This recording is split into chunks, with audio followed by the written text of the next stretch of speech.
안녕하세요. 성공예감 이대호입니다.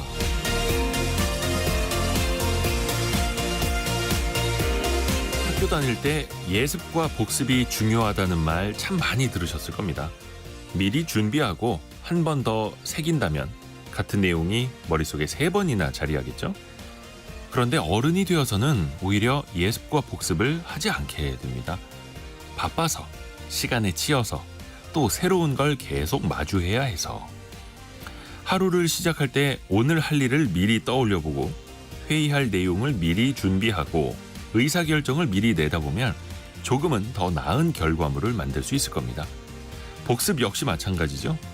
하루를 마무리할 때 오늘 내가 했던 일을 되돌아보면서 다시 기억하고 소소하게 평가를 해보면 더 나은 내일이 시작될 겁니다. 이창호 구단은 이런 말을 했죠. 승리한 대국의 복귀는 이기는 습관을 만들어주고 패배한 대국의 복귀는 이기는 준비를 만들어준다고요. 골프와 야구 선수들이 자신의 스윙을 끝없이 반복해서 점검하고 바둑 기사가 대국을 복귀하듯이 우리에게도 이기는 습관, 이기는 준비가 필요합니다. 성공예감 이대호입니다. 시작합니다.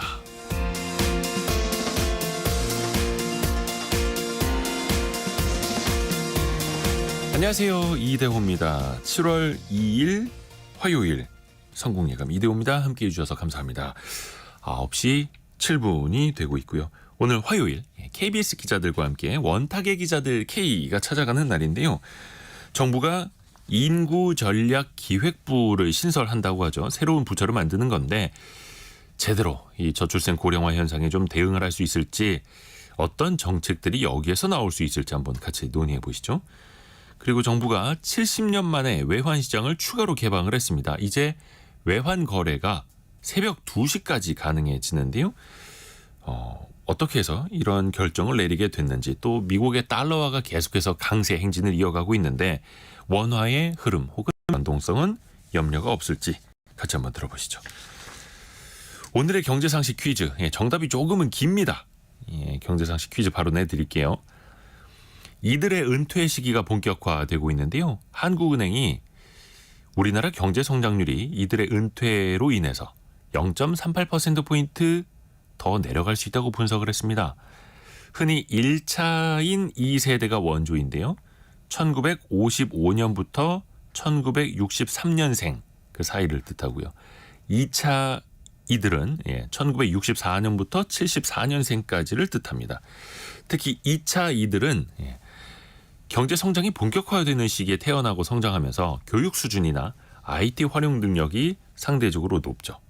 그래서 계속해서 일하려는 의지가 강하고요. 또 정부의 정책 지원이 조금 더 이루어진다면 그로 인해서 성장률 하락을 줄일 수 있다라는 분석이 나오고 있는 건데요. 지금 소재성님, 강은영님 신생아라고 신생아 아니고요. 베이비들이 많이 태어난 출생아 수가 급증한 그런 세대를 뭐라고 할까요? 뭐 5글자가 될 수도 있겠고요. 뭐 4글자로 보내주셔도 좋습니다. 짧은 문자 50원, 긴 문자 100원이 드는 샵 9730, 또 비용이 들지 않은 KBS 콩도 열려 있고요. 추첨을 통해서 다양한 선물 보내드리고 있습니다. 또 유튜브를 통해서도 스튜디오도 함께 하시죠. 성공예감 이대호입니다. 자주 검색하시면 성공이 가까워집니다.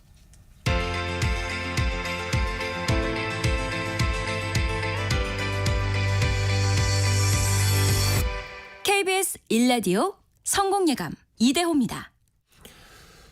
오늘 아침에 우리나라 소비자 물가지수가 발표가 됐죠. 6월 소비자 물가지수 통계청 자료가 나왔는데 2.4% 상승했습니다. 전년 동기 대비 2.4% 상승해서 2.9, 2.7, 이제 2.4%, 2%대 중반까지 소비자 물가지수가 내려왔다라는 소식도 먼저 알려드리겠고요.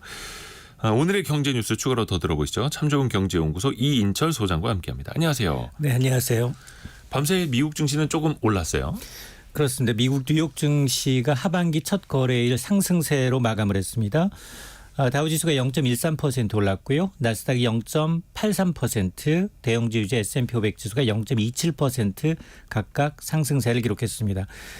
이날 경제 지표는 다소 부진했습니다. 미국의 ISM 제조업 지수가 기준선 50을 밑돌았습니다. 6월에 48.5로 석 달 연속 미국의 제조업 경기가 위축되고 있음을 나타냈습니다.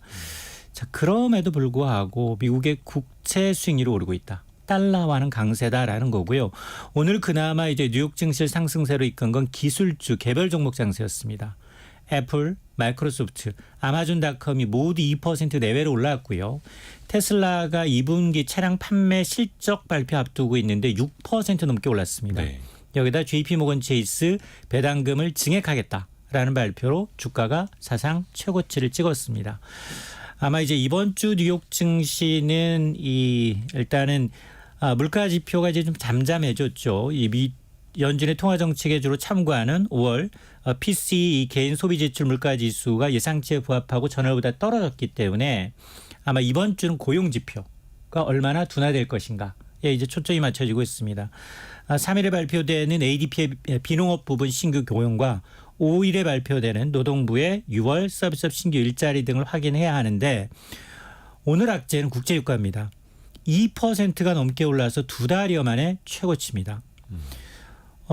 여름 이제 휴가철 수요에 따라서 수요는 더 늘어날 수밖에 없죠. 중동 분쟁으로 인해서 공급 부족 우려까지 더해지니 서부 텍사산 중진류는 배럴당 83달러대로 올라섰고요.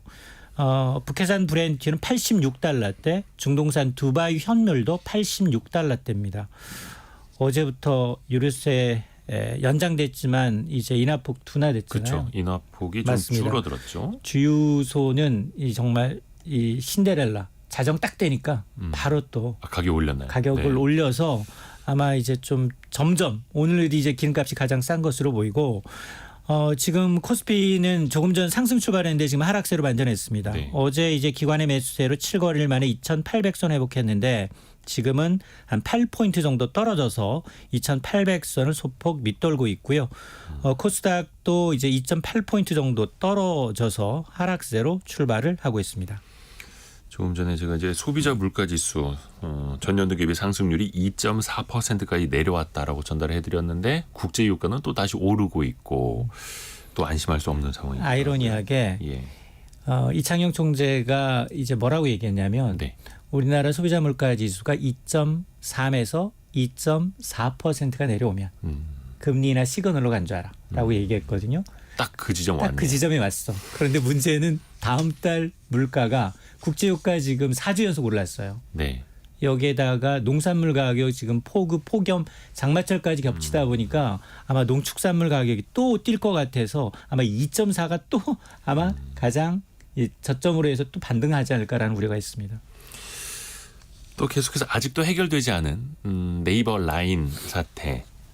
일본의 라인 야후가 일본 정부에다가 2차 보고서를 제출했습니다. 어떤 내용이 담겼나요? 맞습니다. 한국의 네이버와 일본의 소프트뱅크의 합작사입니다. 라인 야후 사실 속내는 일본 총무성 행정지도 발판 삼아서 어쨌든 네이버랑 연 끊고 지금 단독 경영하고 싶은 마음이 큰데 손 안 대고 꼽을 수 있는 좋은 기회인데 어쨌든 라인 야후가 이제 일본 총무성에 지난해 개인정보 유출 사고가 관련한 보안 조치를 담은 보고서를 1일 제출했는데 그 내용을 좀 들여다보니 총무성은 당초 이제 라인 야후에 대해서 네이버와의 자본 관계, 지분 관계 재검토하라라고 요구를 했지만 이번 보고서에는 지분 매각 내용은 담겨 있지 않았다라는 겁니다. 네. 이 말은 네이버와 소프트뱅크가 이 라인 야후의 지분 협상이 좀 더 장기화될 수 있다라는 의미로 해석할 수밖에 없는데요. 라인 야후는 이제 총무성이 제출한 보고서를 통해서 당장은 자본관계 재검토가 좀 어렵다. 그러나 논의는 진전되도록 노력하겠다라고 언급을 한 겁니다. 대신에 라인 야후는 일단 네이버와의 전 시스템 분리하는 속도를 내고 있습니다. 내년 3월까지 이제 라인 야후의 일본 내 해외 자회사 는 한 2026년 3월까지 각각 이용을 중단할 것으로 보여서 이미 헤어질 결심을 하고 준비는 하고 있는데 지분 매각에 대해서는 아직 결론을 내진 않았다라는 얘기입니다. 최대한 유리한 포지션을 이제 선점을 해야죠. 이게 왜냐하면 급입할 필요도 없고요. 맞습니다. 기업 간 M&A였거든요. 근데 갑자기 국가 간 외교전으로 좀 이제 확산되다 보니 라인 야후도 네이버도 좀 몸조심한다라는 생각이 좀 듭니다. 그렇죠. 또 정부도 그냥 가만히 보고만 있을 수는 없는 거고요. 또 경기가 안 좋아지면서 건강보험료 내지 못하시는 분들 늘고 있잖아요. 맞습니다. 이분들에 대한 어떤 처분이 있었는데 그걸 정부가 좀 유예하나 보네요. 맞습니다. 이제 취약계층이 건강보험료를 제때 못 내더라도 6개월 동안은 체납 처분을 좀 유예하는 혜택을 받을 수 있도록 길을 터놨는데요. 이는 지난달 10일에 제정됐던 건강보험료 분할 납부 및 체납 처분 유예에 관한 고지에 따른 건데 이 고시를 보면 건강보험 지역가입자 가운데 취약계층이 보험료를 제때 못 낼 경우 압류 등으로 경제적 어려움이 커질 수 있습니다. 이들이 보험료를 나눠서 낼 때 한액을 좀 낮추고 체납 처분 기간을 6개월 동안은 한 번 정도에 한해서 미룰 수 있도록 길을 터준 겁니다. 체납이 처분 유예 대상자는 이 긴급복지지원법에 따른 긴급지원 대상자인데요. 관할 시군구청이나 읍면동 행정복지센터에서 받은 이 긴급지원 대상자 증명사나 신분증을 건강보험공단 우편으로 이제 보내면 신청일 다음 날부터 체납 처분이 유예돼서 연체금을 물지 않아도 됩니다. 그리고 또 소상공인의 빚을 대신 갚는 대위 변제도 계속 늘고 있어요. 맞습니다. 자영업자 소상공인들이 지금 벼랑 끝으로 내몰리고 있는 상황인데요. 네. 2020년 발생한 코로나 팬데믹에 따른 봉쇄 조치로 정말로 이제 어쩔 수 없이 큰 돈을 빚을 진 상태인데 하지만 4년이 지나도록 경기가 제대로 회복되지 않았습니다. 여기다 금리는 올랐죠. 인건비, 임대료까지 상승하다 보니까 더 이상 버티지 못한 한계 기업들이 늘고 있다는 건데요. 신용보증재단 중앙회에 따르면 이제 올해 들어 5월까지 지역신용보증재단이 은행에서 돈을 빌린 소상공인을 대신해서 갚은 돈 대위 변제 규모가 1조 291억 원, 1조 원을 넘어섰습니다. 네. 1년 전에 비해서 무려 74%가 급증한 겁니다. 자영업자 중에서도 규모가 영세한 열악한 소상공인들의 상황은 더 안 좋은데요. 더 큰 문제는 연체율까지 오르고 있는데 지난 3월 말 기준 자영업자의 금융권 사업자 대출 연체액이 10조 원을 넘어섰습니다. 10조 8천억 원으로 잠정 집계되고 있는데 이게 글로벌 금융위기 이후 2009년 관련 통계 작성된 이후 최대치고 지난해 말보다는 한 2조 4천억 원가량 늘었는데요. 이러다 보니 이 자영업자 사업자 대출 연체율도 지난해 말 1.3%에서 3월 말 기준 1.66%로 석 달 만에 0.33%포인트나 올랐습니다. 또 SK그룹이 이제 배터리 사업이 또 힘들어지면서 뭐 자금난 겪는 거 아니냐 안팎의 좀 우려가 커지고 있는데요. 최태원 회장이 지금 그래서 미국을 찾고 있죠? 맞습니다. 최태원 SK그룹 회장이 지금 아마존의 최고 경영자 인텔의 CEO를 잇따라 만났습니다. 왜 만났느냐? 서로 이해관계가 맞아떨어졌기 때문인데 인공지능, AI, 반도체 등 협업 방안을 논의했다라는 건데요. 아마존은 최근에 이제 이 머신러닝 학습과 관련한 추론에 특화된 자체 AI 반도체 트레이니움 또 인퍼런시아를 개발하면서 반도체 설계부터 서비스까지 AI 전 영역으로 사업 영역을 확대하고 있죠. 이를 위해서 뭐가 필요하느냐? 반드시 고성능 고대역폭 SK가 만들고 있는 이 HBM인 반도체 칩이 필요합니다. SK하이닉스는 지난 3월에 세계 최초로 5세대 이 고대역폭 메모리를 양산해서 고객사한테 납품을 시작한 만큼 아마존의 일부 공급 물량을 이제 논의한 것으로 전해지고 있고요. 또 최 회장은 이제 인텔의 CEO도 만났는데 두 사람 역시 이제 이 파트너십을 이제 맺고 있는 상황이고 첨단 반도체 제조 협력을 확대하기 위한 방안을 모색했다라는 건데요. SK하이닉스 역시 인텔과 이제 2022년 12월 세계 최고속인 초당 이 8GB 이상의 속도를 구현하는 서버용 이 D램을 세계 최초로 개발해서 이제 지금 인텔에 납품을 하고 있는 상황이기 때문에 아마 이제 이들과 관련해서 앞으로 이 미래 먹거리 같이 성장하자라는 의미에서 이제 만난 것으로 보입니다. SK그룹이 배터리 분야에서는 좀 힘이 들어도 반도체 분야에서는 또 원체 또 잘 되고 있고요.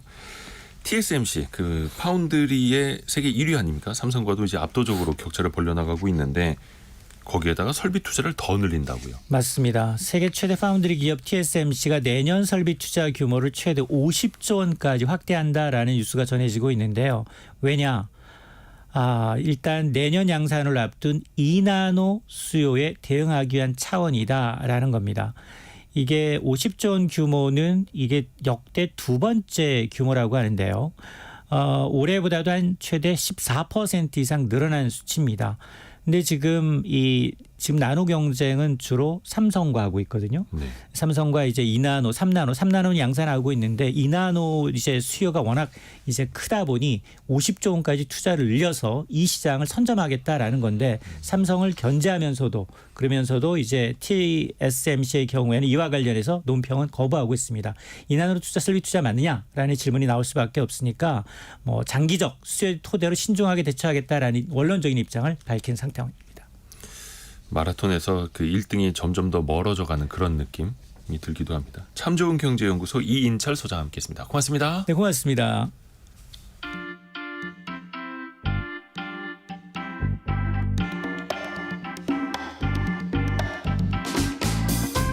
지금 여러분께서는 KBS 일라디오 성공예감 이대호입니다를 듣고 계십니다.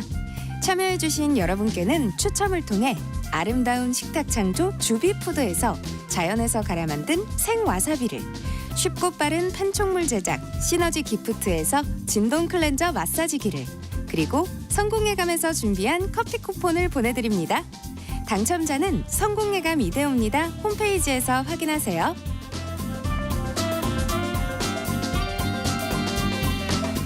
원탁의 기자들 K 만나보는 화요일입니다. KBS 김준범, 서영민, 장혁진 기자 함께합니다. 안녕하세요. 안녕하세요. 참 저희가 인구 이야기, 저출생 이야기 자주 할 수밖에 없는 또 그런 위중한 상황이고요. 정부가 그래서 인구 전략 기획부, 정부 부처를 하나 더 신설을 한다고 합니다. 여기는 어떤 곳입니까? 어떤 곳을 만든다는 겁니까? 어제 이제 발표가 된 건데 네. 기존의 이제 인구 정책은 이제 보건복지부에서 이제 주로 하고 네. 장기적인 계획을 세우고 했었는데 또 기존에 어떤 비슷한 기구가 있었어요. 대통령 자문기구였는데 저출산 고령사회위원회라고 네. 한데 하지만 이제 자문기구다 보니까 조금 이제 구속력 같은 것들이 부족했는데 아예 그냥 중앙행정부처를 만든 거죠. 인구전략기획부라고 해서. 그래서 기존에는 이제 사회부총리를 교육부 장관이 했는데 네. 이제 인구전략기획부 장관이 사회부총리까지 하는 거고, 그래서 이제 중앙행정부처로 키웠다라는 거 이제 신설한다라는 건데, 또 많이 강조가 됐던 게 이 예산의 이제 사전 심의 권한이었어요. 어제 네. 뭐 기자 간담회에서도 좀 관심을 받았던 것들이, 그러니까 저출생 관련해서 뭐 복지부라든지 뭐 여가부라든지 고용부라든지 뭐 예산 각자 자기들의 예산을 쓰고 있잖아요. 그거를 이 인구부가 알아서 이제 좀 사전 심의를 해서 배분하고 조정할 수 있는 권한을 준다는 거죠. 이 인구전략기획부한테 예산을 짤 때. 그렇죠. 그래서 뭐 사실상 뭐 어떤 예산의 편성권을 일부 넘기는 것이다.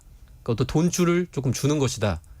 이렇게까지 이제 표현을 했는데, 사실 근데 이런 게 처음은 아닙니다. 지금 뭐 R&D 예산도 이제 과학기술 정통부가 좀 사전 심의 권한이 있거든요. 그래서 네. 조정안을 마련해서 기재부는 거기에 그냥 그대로 반영하도록 되어 있는데, 뭐 예산의 또 총량 자체는 또 건들지는 못하고, 또 R&D 예산은 또 작년 말에 또 뭔가 논란이 있었잖아요. 이게 뭐 그래서 이게 사실상 효과가 있는지는 좀 두고 봐야 할 것 같습니다. 다만 예산을 자체적으로 짤 수 있게 한다는 자체가 굉장히 네. 큰 일이긴 합니다. 사실은 기재부를 출입해 보면 그 기재부가 얼마나 힘센 부처인지를 그 기자실에 오가는 중에 알게 되지 않습니까?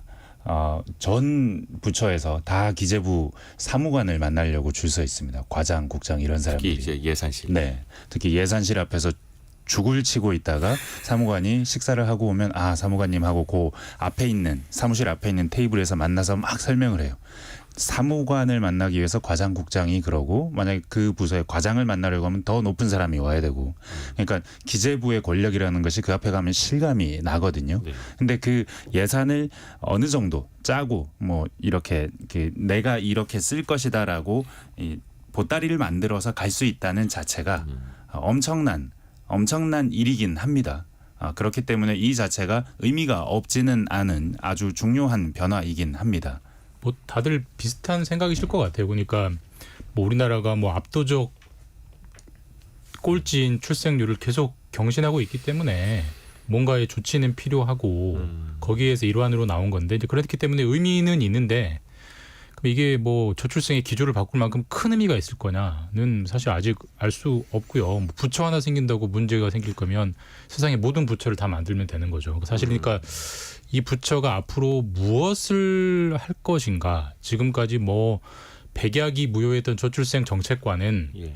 정말 차원이 다른 접근이 다른 발상이 다른 걸 내놓을 것인가 그게 이제 저는 관전 포인트가 될 것 같고 그게 없으면 부처 하나 만들었다고 뭐 해결되겠습니까? 전혀 달라질 거 없는 그냥 옥상옥의 조직이 될 수도 있는 거고 그러니까 어떻게 보면 냉소적으로 반응할 수도 있는 거고 어떻게 보면 정말 큰 의미를 부여할 수도 있는 건데 출범하고 나서 첫 정책을 뭘 하는지를 봐야 의지가 평가되지 않겠느냐라고 저는 생각합니다.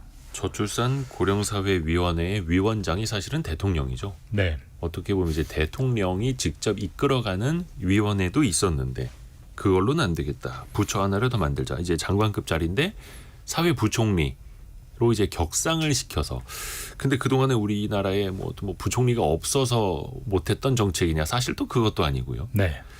또 있는 예산 중에서 또 그 자원을 또 배분을 하는 또 문제도 걸려 있는 거고. 저희가 가장 크게 오해하는 것이 예산의 중요성을 한 번 더 강조하자면 가장 크게 오해하는 것이 우리가 돈을 엄청 많이 썼다라고 생각하는 겁니다. 저출산에. 뭐 300 몇십 조 원, 200 몇십 조 원 말하죠. 뭐 국감 때문에 다 나오죠. 네. 이렇게 많이 썼는데 효과가 없다. 네. 근데 OECD 평균으로 보면 저희는 전혀 많이 쓴 나라가 아닙니다. OECD 평균이 2%가 넘고요. 2.5쯤 되고 우리나라는 평균적으로 직접적인 지원은 1.5 정도밖에 안 됩니다. 훨씬 적습니다. 그리고 정말 인구 정책에 돈을 많이 썼다고 하는 나라 프랑스, 독일 이런 나라들은 GDP 4% 씁니다. 우리나라 1.5% 썼습니다. 우리나라가 엄청 썼다. 이거는 금액으로 따지면 많아 보이니까 그렇게 생각하는 거지만 다른 나라들이 노력한 거에 비하면 훨씬 적게 했다. 앞으로 해야 할 일이 많은데 그걸 하려면 예산권이 필요한 어떤 부처가 이 일을 주도해야 한다. 이제 예산권이 있는 짜게 쓰려고 하는 부처 말고 그래서 중요하긴 합니다. 근데 또 그마저도 사실은 네. 그 뭐 300 몇십 조 예산을 썼다라는 거 안에 뜯어보면은 네.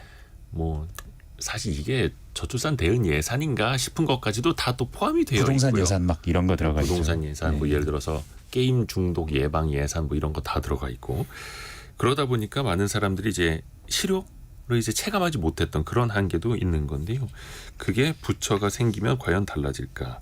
근데 앞서 대통령이 인구 국가 비상사태까지 선언을 하지 않았습니까? 네. 그 맥이 쭉 이어지는 걸로 우리가 이해를 하면 될 텐데 일 가정 양립, 양육, 주거 이렇게 이제 3대 핵심 분야를 이제 집중하기로 했는데 정부의 대책은 항상 끝없이 이어지기는 합니다. 기자분들이 이제 평가를 하실 때 실효성 측면에서 이런 건 정말 괜찮고 이런 건 정말 왜 하는지 모르겠다 싶은 거를 좀 한번 짚어볼까요? 저는 뭐 오늘 이 자리가 예. 굉장히 좀 건설적이라고 생각이 드는 게 뭐 아마 청취자분들 아실 수도 있겠습니다만 이대호 기자, 서영민 기자 모두 아이가 세 명. 셋이고 김준범 기자는 또 아이가 둘이시고 요 자리에서만 애들이 이제 8명 있는 거죠. 이 4명의 합계 출산율은 2.0입니다. 이런 보기 드문 이런 다산 클럽. 근데 아까 그 서영민 기자가 이제 우리나라가 돈을 많이 썼느냐 얘기하셨는데 저는 조금 다른 생각인 게 과연 돈을 많이 쓰면 이 저출생 해결에 도움이 되겠느냐라는 또 생각도 하거든요. 아마 올해 3월에 있었던 그 파이낸셜 타임즈의 저출생 관련 기사인데 이게 조금 주목을 받았었는데 그러니까 요는 뭐냐면 이제 가족 친화적인 정책은 별로 출산율 증가에 도움이 안 된다라는 거예요. 이제 프랑스나 독일 같은 데서 이렇게 돈을 많이 썼거든요. 이런 저출생 해결에 뭐 독일이나 뭐 다른 핀란드 같은 나라들, 프랑스는 제외입니다. 육아 수당을 더 주거나 뭐 육아 휴직 기간을 더 늘리거나 이런 걸 했는데 이것과 이제 그 출생률 간의 상관관계는 사회과학적으로 그렇게 의미가 없는 것으로 나왔다라는 거예요. 근데 가장 그 의미가 있는 것으로 나온 변수가 엄마가 자녀에게 투입하는 시간이었습니다. 그러니까 그 프랑스가 유일하게 지금 1.8 출산율을 유지하는 나라인데 이제 그 나라 이제 문화 자체가 자기 생활이 있는 나라라는 거예요. 그 아이를 이제 키우는데 너무나 그 시간을 많이 쓰지 않아도 되고 그래서 좀 느슨하게 좀 아이를 키우는 문화, 뭐 교육 문화적인 것이 중요하다라는 것이 이제 그 기사의 요지였는데 아이를 느슨하게 키울 수 있는 문화. 좀 네. 대충 키워라는 거예요. 네. 또 그런 야, 나라들은 뭐 우리나라에서는 상상할 수 네. 없었던. 또 교육 수준이 뭐 그 교육을 많이 받지 않더라도 그러니까 뭐 교육 수준이 어떤 그 임금의 수준을 또 결정하지 않고 이런 것들의 특징이 있죠. 그러니까 저도 이제 그 파이낸셜 타임스 기사 봤는데 굉장히 새로운 접근이었어요. 그러니까 정부 모든 나라 정부 OECD 국가들이 일가정 양립, 뭐 육아휴직 늘리고 출산휴가 늘리고 뭐 아이 낳으면 집 사기 편하게 해주고 우리가 하는 다 모든 거 온갖 수를 쓰지만 네. 전부 다 출산율이 급격하게 떨어지고 있다. 그러니까 이게 정부 정책으로는 돌릴 수가 없고 다만 그 사실 우리가 문화 그러니까 우리가 아이를 한 명 낳으면 정말 지금은 집중적으로 정말 전투적으로 부모의 모든 시간과 모든 걸 갈아 넣으면서 키우잖아요. 네. 이렇기 때문에 애를 안 낳는 거다. 마치 비유하면 지금 군대 가서도 18개월로 줄었고요. 군대 가면 핸드폰도 쓰게 해주고요. 군대 가면 월급도 100만 원 넘게 주지만 군대는 가기 싫잖아요. 아무리 좋게 해줘요. 그거랑 비슷한 비유예요. 근데 저도 그 동의하는데 근데 그건 그거고 그래도 정부가 할 일은 해야 되는 거니까 네, 정부는 그렇죠. 결국에 정책을 계속 카드를 꺼낼 수밖에 없고 윤석열 정부가 지난주에 인구 비상사태 선언하면서 온갖 정책을 꺼내놨습니다. 전 다 찬성해요. 다 하자는데 동의합니다. 육아휴직도 늘리고 뭐 아이를 낳으면은 뭐 분양도 편하게 받게 해주고 임대주택도 싸게 해주고 다 좋은데 하나가 빠져 있어요. 무슨 돈으로 할 건데 이거 전혀 없어요. 그러니까 이거는 솔직하지 않은 태도다. 일본이 지난해 저출생이 출생률이 1.2를 기록했습니다. 네. 우리 입장에서는 참 꿈 같은 숫자인데 네. 일본은 난리가 났어요. 그래서 일본이 지난해에 저출산세라는 걸 만들었습니다. 일본 정부도 이거 하겠다 저거 하겠다는 걸 쭉 발표했고요. 그 정책이 충분하냐 안 되냐 이론이 있겠지만 일본은 발표하면서 이걸 시행하려면 돈이 얼마가 들어갑니다. 32조 원 들어간다고 밝혔어요. 매년. 그리고 매년 10조 원은 우리가 저출산세를 만들어서 동원하겠습니다. 그리고 나머지 22조 원은 이걸 아끼겠습니다. 저걸 아끼겠습니다. 내놨어요. 그러니까 우리가 엄마 나 좋은 대학 갈래. 근데 공부는 어떻게 할 건데를 말을 안 하면 의미가 없는 얘기잖아요. 그러니까 네. 지금도 온갖 정책을 하겠다고는 발표했어요. 근데 얼마가 들어가고 그 돈 어디서 마련할 건데 아무것도 없습니다. 이거는 결국 좋은 얘기만 하겠다는 거거든요. 이거는 전혀 진정성 있는 대책이 아니다. 그러니까 저는 인구전략기획부가 정말 차원이 다른 부서라는 걸 보여줄 첫 번째 카드는 재원 마련이 나와야 된다고 봐요. 뭘 하든 간에 돈 들어갈 거 아닙니까? 근데 정부 계속 세수는 줄고 있는데 무슨 돈으로 할 건지를 말하지 않으면 백약이 무효하다라고 저는 생각합니다. 결국엔 또 기존에 배분이 되어 있던 자원을 다시 합치고 끌어 모아서 다시 배분하는 작업이 필요할 텐데 그게 또 얼마나 힘있게 가능할지는 뭐 일단 뭐 부총리급으로 격상을 해서 만든다고 하니까요. 지켜봐야겠고요. 저는 서영 일단 기자. 예산이 중요하다는 말씀을 드렸고 이 예산을 확보하는 건 중요하다고 말씀드렸고 두 번째는 제가 최근에 만든 다큐를 만들면서 느낀 건데 지역을 이대로 소멸하게 두고서는 답이 없다는 겁니다. 사실 네. 저출산의 원인을 저는 한 3가지 정도로 생각하는데 네. 첫 번째는 그냥 세상이 좋아져서입니다. 세상이 좋아졌기 때문에 애를 안 낳는 겁니다. 장혁진 기자가 지금 나이가 꽤 있는데 예전으로 치면 네. 결혼을 해도 예전에 했어야 하는데 이렇게 공격에 들어오는 결혼을 안 한 게 불행해서 안 한 거 아니거든요. 그렇죠. 할 게 많죠. 할 게 많고 혼자 살아도 할 것이 많고 그게 지금 현실입니다. 서울에 사는 30대 후반의 남성 여성들이 불행해서 결혼 안 하는 거 아닙니다. 저는 불행합니다. 죄송합니다. 문제가 있어서가 아니고 세상이 혼자 살아도 충분히 재미있게 잘 살 수 있기 때문에 예. 그런 겁니다. 그래서 출산율은 떨어질 수밖에 없어요. 전 세계에서 출산율이 2.0이 안 되는 이유, 잘 사는 나라들은 2.0이 다 안 되는 이유가 거기 있습니다. 거의 대부분 안 됩니다.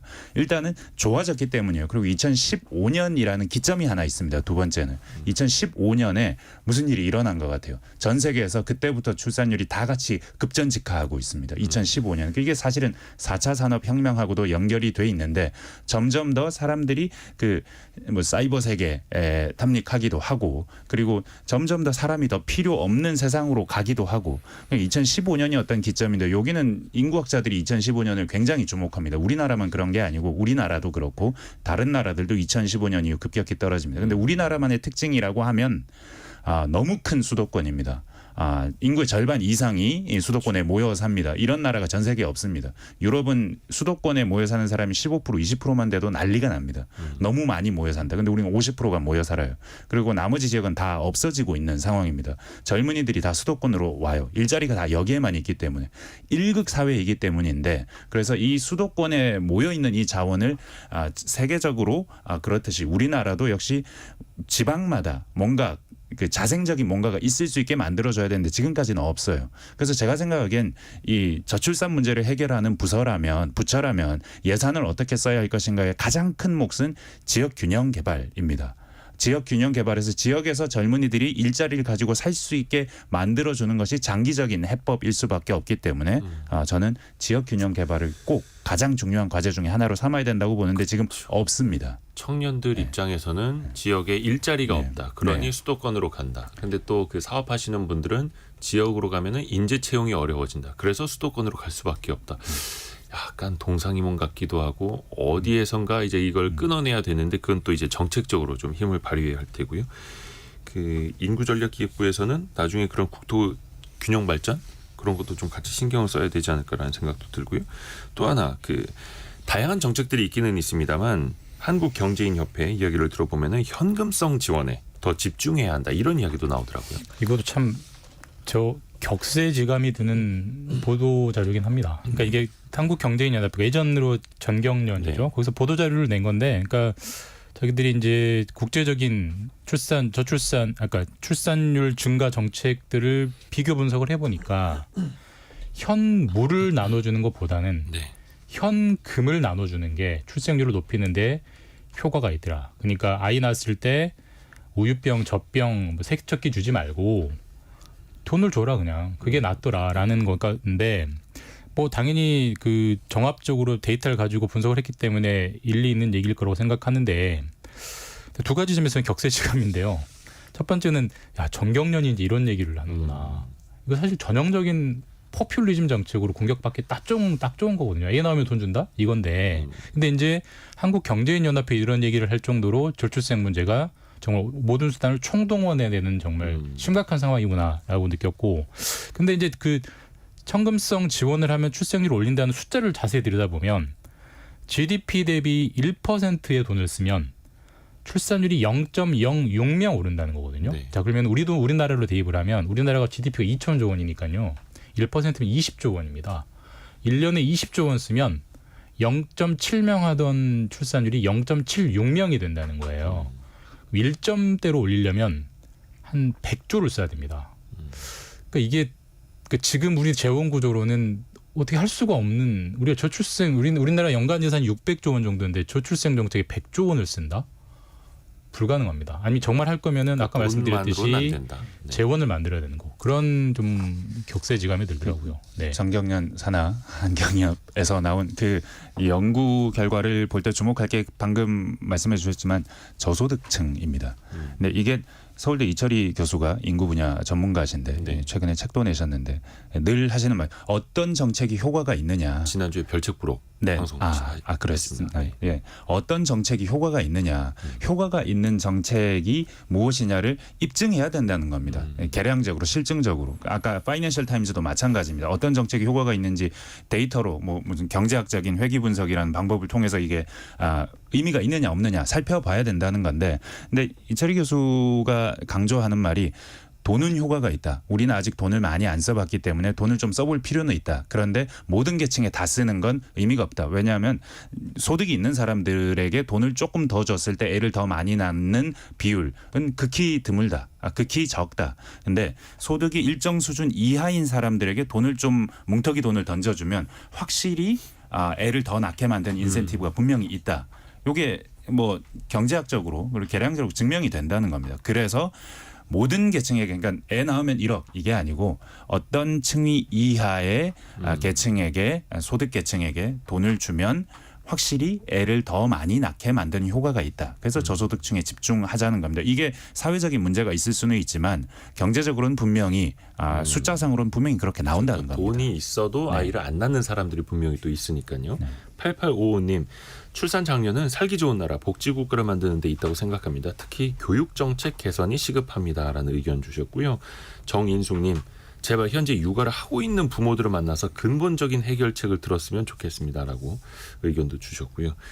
마지막으로 혹시 여러분에게 어떤 전권이 주어진다, 뭐든지 내가 할 수 있다라고 했을 때 이 정책만큼은 시행해보고 싶다라는 게 있다면 이야기해 볼까요? 저는 좀 비혼 출산에 대해서 조금 인식이 좀 바뀌고 좀 법과 제도에서 좀 도와줄 수 있는 부분들이 있으면 좋을 것 같아요. 그러니까 지금 이제 1인 가구가 시험관 시술로 아이를 낳는 게 뭐 거의 불가능합니다. 이게 법으로는 가능한데 그 산부인과 학회가 윤리지침으로 막고 있거든요. 그래서 그 뭐 시험관 시술 하려면 결혼하고 와라 뭐 이렇게 하고 있거든요. 근데 지금은 국가적인 위기 상황이기 때문에 결혼 출산을 하지 않아도 바로 어떻게 보면 출산으로 갈 수 있게 그것도 허용해 주는 게 중요하다고 생각하거든요. 얼마 전에 사회적 문화도 같이. 그러니까 사유리 씨가 네. 대표적이었는데 이게 우리나라에서 안 되니까 일본에서 하고 왔단 말이에요. 근데 우리보다 더 보수적인 일본도 가능한데 우리가 기존의 좀 틀에서 좀 벗어나서 생각할 필요가 있지 않을까 생각. 저는 뭐 많이들 하는 얘기인데 결혼하면 얼마 현금 지원, 네. 한지 몇 년 안에 아이를 낳으면 거기다 얹어서 얼마 이런 식으로 물론 소득 기준은 필요하다는 생각을 합니다. 돈이 많으신 분들에게 그럴 해봐야 효과가 없으니까 그런 제도가 필요하다고 그러니까 저도 생각합니다. 그 이야기 많이 하고 다니는데요. 그 헝가리식 그 모델, 그러니까 예를 들어서 결혼을 하면은 우리나라 뭐 GDP는 이제 헝가리 거의 10배 되니까 한 3억 원 정도 대출해주고 아이 한 명 낳으면 무이자, 둘 낳으면은 반액, 뭐 셋 낳으면은 전액 탕감 뭐 이런 식으로 하면 말 그대로 이제 서 기자가 이야기하신 것처럼 정말 돈이 없어서 아이를 못 낳는 분들에게는 분명히 도움이 되지 않을까. 거의 뭐 지역에서는 웬만한 집을 한 채 살 수 있는 돈이니까 저는 그 생각 해보는데 그리고 그 재원이 네. 집 앞 그 교육재정 교부금 있지 않습니까? 네. 그걸 한 3년 전으로만 시계를 돌리면 20조 원이 나옵니다. 왜냐하면 이게 GDP가 커질수록 기계적으로 늘어나는 돈이고 아이들은 줄고 있는데 지방 교육재정 교부금은 계속 늘고 있어요. 그러니까 다 못 쓰고 있죠. 예, 학교 네. 현지에서는 매년 3, 4조, 많을 땐 7조 원 이상 못 써서 2월하고 있거든요. 그 돈이 거기 있다라는 것도. 저희 애들 학교 갈 때 준비물을 사보낼 필요가 없습니다. 학교에서 다 요즘은 해줘요? 학교에서 준비물 다 줍니다. 이게 또 참 아이가 많지 않다 보니까 아이들이 없다 보니까 또 일어나는 또 씁쓸한 현상이기도 하고요. 아이를 좀 더 일찍 빨리 낳으려면요. 예. 빨리 낳아야 되고 빨리 낳아야 2명 낳을 수 있습니다. 늦게 낳으면 1명밖에 못 낳습니다. 맞습니다. 그래서 좀 더 빨리 결혼하고 좀 더 빨리 아이를 낳을 수 있게 생애 주기상 그렇게 해줄 필요가 있습니다. 그거를 또 당기는 정책도 분명히 필요합니다. 그건 또 다음번에 같이 이야기를 해봤으면 좋겠고요. 경제상식 퀴즈 한 번 더 내드리고 또 두 번째 이슈로 넘어가겠습니다. 우리가 베이비 이야기를 많이 했는데 이 베이비들이 많이 태어났던 그 세대를 이 5글자로 이야기를 합니다. 좀 영어이기는 한데요. 1차 2세대는 1955년부터 63년생 705만 명. 우리 인구의 14%를 차지한다고요. 그 2차 세대는 1964년생부터 74년생까지 950만 명. 우리 인구의 약 19%를 차지한다고 합니다. 그런데 이제는 이 2차 2세대도 법정 은퇴 나이에 점점 접어들고 있다라는 겁니다. 그래서 노동력도 이제 더 떨어지는 것 아니냐. 인력난이 불가피하다 이런 지적들도 나오는데요. 그런데 2세대의 고용을 연장하면 경제 성장의 타격을 절반 넘게 축소할 수 있다라는 한국은행의 진단이 나오기도 했고요. 5글자 정답 보내주시면 됩니다. 뭐 4글자도 가능합니다. 정답 많이 보내주셨는데요. 3804님이 아버지의 그 2세대셨는데 아버지의 퇴직이 마음 아프네요. 이제 편히 쉬세요라고 보내주셨고요. 1373님. 저는 2세대에 들어서 운 좋게 직장을 구해서 정년퇴직했습니다. 제 자녀들은 일자리 구한다고 힘이 드네요. 라고 보내주셨고요. 9770님은 어제 뉴스 보면서 저도 여기에 해당된다는 걸 알고 놀랐습니다. 세월이 유유 이렇게 보내주셨네요. 짧은 문자 50원, 긴 문자 100원이 드는 샵 9730이나 KBS 콩이 열려 있습니다.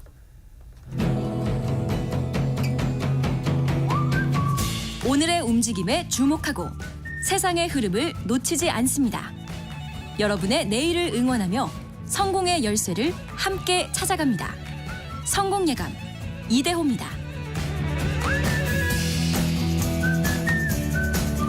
예전에는 우리나라 외환 시장이 주식 시장 마감하는 오후 3시 반에 같이 마감을 했거든요. 이제는 새벽 2시까지 외환 시장이 계속 열립니다. 어떻게 해서 이런 결정이 내려졌을까요? 해외 투자자들에게 어떤 투자 편의성을 높이겠다는 취지가 크죠. 네. 또 우리나라가 오는 9월에 이제 세계 국채 지수라고 여기에 좀 편입해 보려고 하고 있는데 네. 또 MSCI 지수 또 여기에 편입이 되게 되면 해외 투자자들의 편의성이 높아져서 편입이 되면 거기에 따라가는 그런 인덱스 자금들이 쑥 들어오니까 좀 가격을 받쳐주잖아요. 그래서 그런 걸 좀 원해서 이렇게 한 건데 또 어떤 뭐 환율 변동성에 대해서는 조금 뭐 의견들이 갈리는 것 같은데 예전에는 이제 오후 3시 반에 마감이 되면 이제 그 마감됐다가 이제 아침 9시에 딱 이제 장이 열리면 그 이제 새벽 시간에 뭐 미국 뭐 FOMC라든지 그런 이벤트들이 막 쌓여 있다가 한꺼번에 확 반영이 되니까 뭐 이제 개장 환율이 좀 뭐 왔다 갔다 했다. 그래서 이번에 이렇게 새벽 늦게까지 하면 그것까지 다 반영이 되니까 안정적일 거다라는 또 주장도 있고 또 뭐 반대 쪽에서는 또 새벽 시간에는 어쨌거나 유동성이 좀 줄어들 수밖에 없단 말이에요. 네. 유동성이 줄어들면 결국 뭐 환투기 세력이라든지 여기가 개입하게 되면 그만큼 또 변동성이 또 커질 수가 있죠. 또 그 자금 자체가 적으니까 그래서 이거는 좀 의견들이 갈리는데 어쨌거나 뭐 개인 투자자 입장에서는 예전에는 이제 새벽에 그 하면은 이제 그 마감 환율보다 조금 더 비싼 환율로 사서 했었는데 이제는 뭐 바로 이제 시장 환율로 하니까 예전보다 뭐 주식을 조금 더 살 수 있고 이런 뭐 장점은 있습니다. 밤에 해외 주식 사려고 할 때요. 이게 뭐 사실 이게 우리조차고 고객들을 좀 불편하게 해왔던 거죠. 사실 우리가 은행 창구 가면 지금 4시에 문 닫잖아요. 네. 생업 있는 분들은 참 불편하잖아요. 어떻게 4시에 문을 닫나? 우리 6시까지 일을 해야 되는데. 근데 그거를 외국인들 입장에서는 한국 시간으로 3시 반에 문을 닫으면 우리는 어떻게 하라는 거야?를 지난 70년 동안 해왔는데 70년 만에 이제 외국인 고객들 달러를 원화를 달러로 바꾸고자 하는 외국인 투자자들을 위한 이 편의성을 드디어 맞춰주는 거고 사실 이미 예고됐던 일입니다. 재작년에 2022년에 2024년 7월부터 새벽 2시까지로 연장하겠다라고 발표했었고요. 그 발표한 목적은 방금 장 기자가 말했듯이 WGBI라는 세계 국채 지수에 편입을 하는 걸 목적으로 하고 있고 그 지수가 뭐냐면 이게 영국에서 만든 건데 어쨌든 이 지수에 들어야 세계에 이름을 말 만한 유수의 기관들이 한국 국채를 이제 의무적으로 뭐 거의 그 참고서 삼아 사게 되는 거거든요. 근데 지금까지 못 샀는데 이게 사게 되면은 지금 새롭게 우리나라 외국인들이 우리나라 국채, 한국 정부가 발행한 국채를 대략 한 90조 원 안팎 정도를 사줄 거다. 이게 무슨 말이냐면 90조 원의 달러가 우리나라 시장으로 들어오는 겁니다. 그럼 우리 안 그래도 맨날 지금 달러가 부족해서 지국 원화는 약세, 달러는 강세, 환율이 계속 올라서 문제인데 90조 원이라는 뭉텅이 돈이 달러가 들어오면 사실 지금 같은 상황에서는 환율 안정에는 상당한 단비죠. 가뭄 속에서 단비이기 때문에 그런 계획된 목표를 가지고 계획된 일정으로 이루어진 일이다. 뭐 비정상의 정상화라고 봅니다. 저는. 모건 스탠리 네. 선진국 지수, 주가 지수에도 이게 도움이 그 편입에도 선진국 지수 편입에도 도움이 됩니다. 근데 MSCI 지수. 큰 의미가 없을 겁니다. 이 주가 지수에는 말씀하신 대로 지금 한국이 노리는 효과는 국채 지수입니다. 채권과 주식 중에 주식을 더 사게 만드는 선진국 지수. 여기에 들어가는 건 좀 어려울 거고 나머지 난관이 있기 때문에 다만 이 국채 지수에 들어가는데 도움이 될 텐데 그렇게 되면 방금 말씀하신 대로 그런 효과도 있고 우리나라 국채 금리가 좀 떨어질 수 있습니다. 사겠다는 사람이 많으면 공급이 일정하더라도 금리가 좀 떨어질 수 있고 그럼 우리나라가 일을 하는데 정부가 일을 하는데 좀 도움을 크게 받을 수 있죠. 정부가 이자 비용을 좀 낮출 수가 있는 거죠. 네.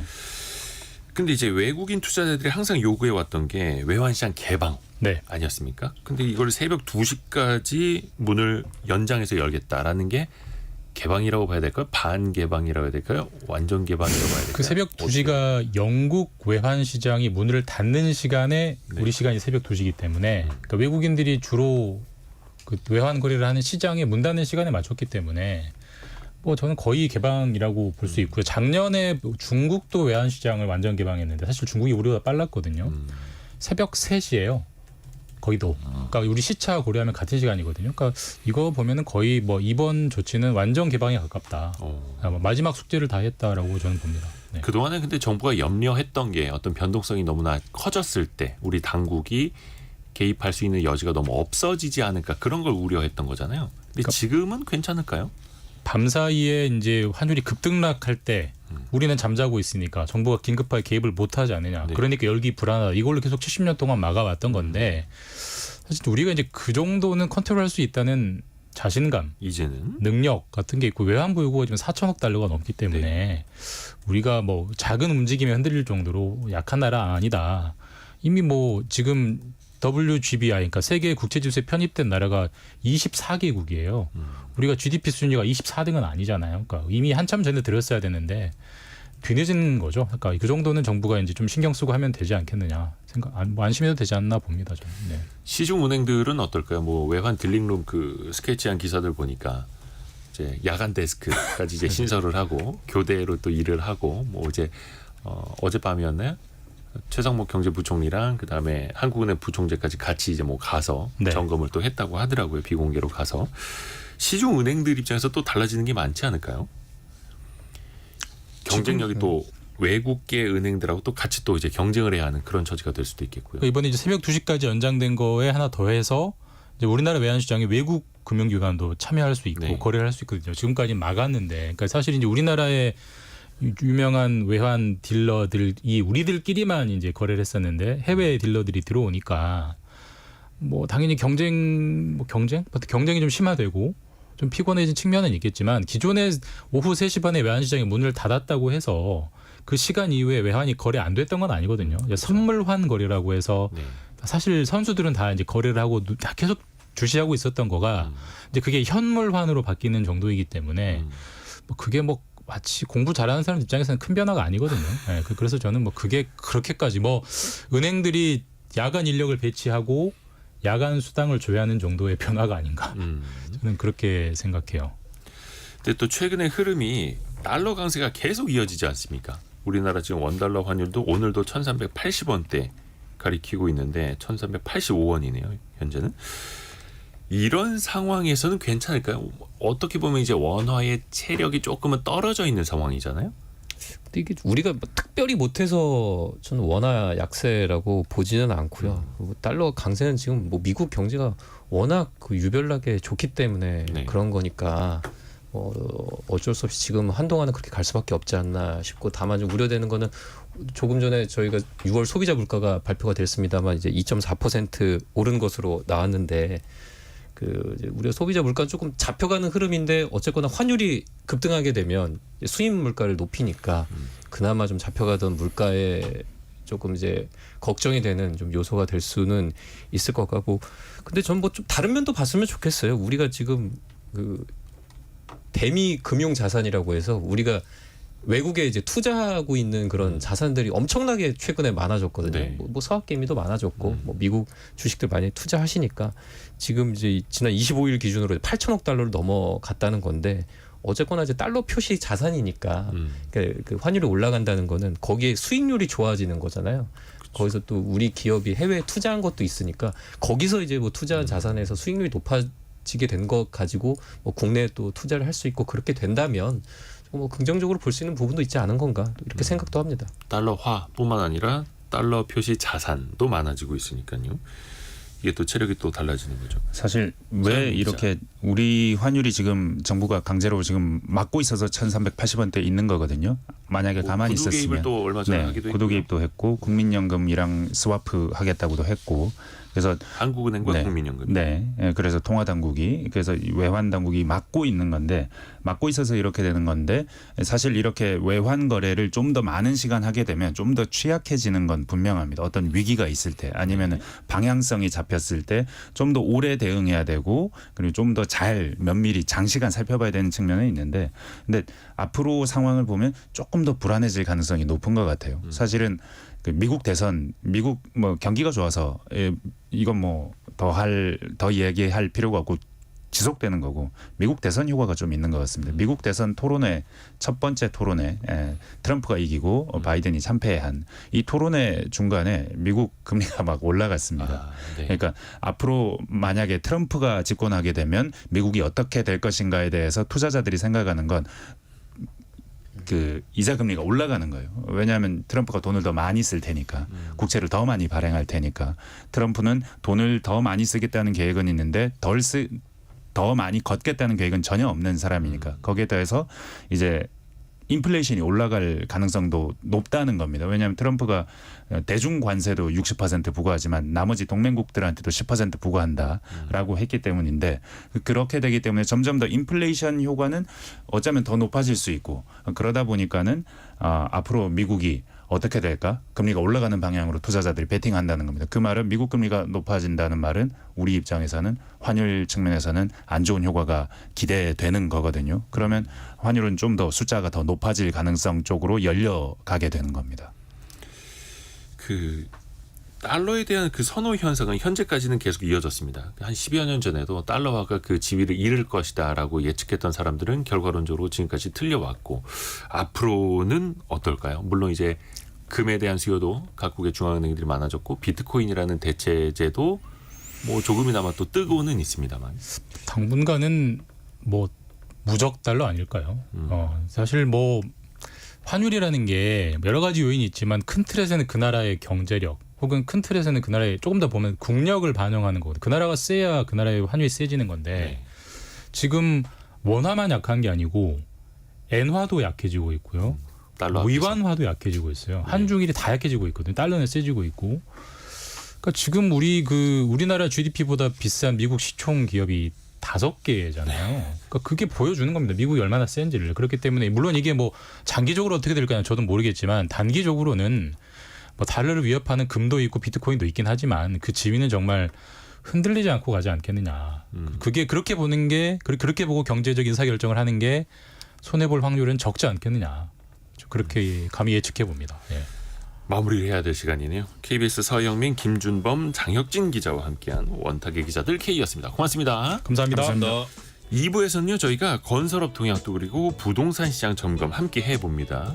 잠시 뉴스 들으시고요. 10시 5분에 금방 다시 뵙겠습니다.